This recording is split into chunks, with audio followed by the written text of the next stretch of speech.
Welcome to Module 3. This module is focused on fieldwork and students with special needs. So in most undergraduate preparation programs, students have opportunities to go observe students in schools and do practicum with students in schools, and then of course there's internships or student teaching in schools.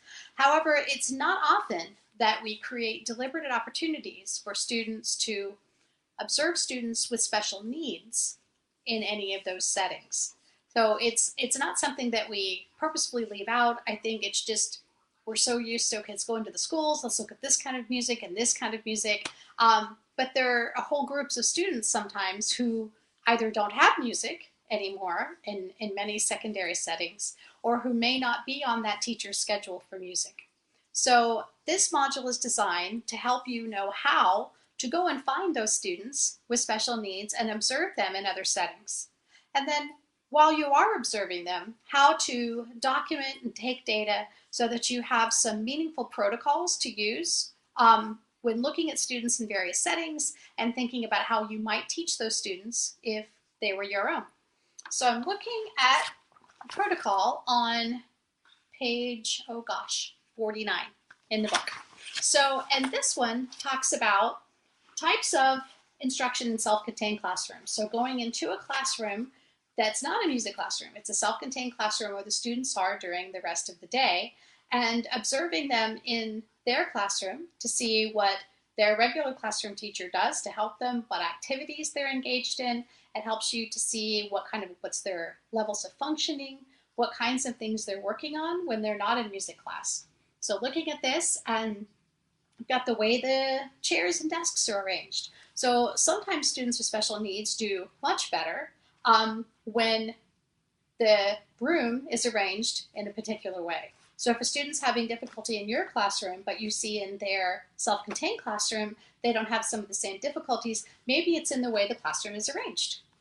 So another thing to look at is what techniques are used, what instructional goals, what techniques are used by the teacher that you could maybe adapt in your classroom that could be helpful.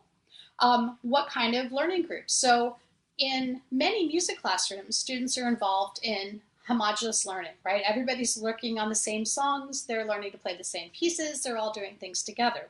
Sometimes in self-contained classrooms, students are in center-based activities and they're all doing different things at the same time with someone helping them.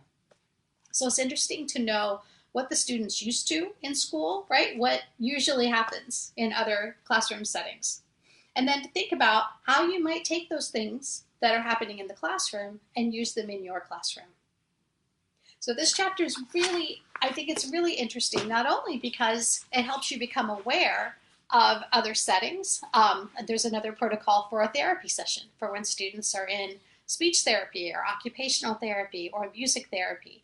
But to be aware of those other settings, what happens in those settings, what the students do, what they're learning, what their levels of functioning are. Sometimes I think we overestimate the current achievement levels of our students with special needs, and we see them in other settings, and we realize that sometimes we're just asking too much at the moment. They're just maybe not ready.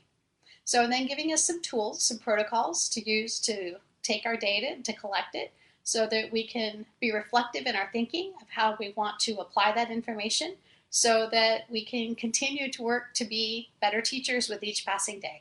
So I hope you enjoy Module 3. It's one of my favorites. Goodbye.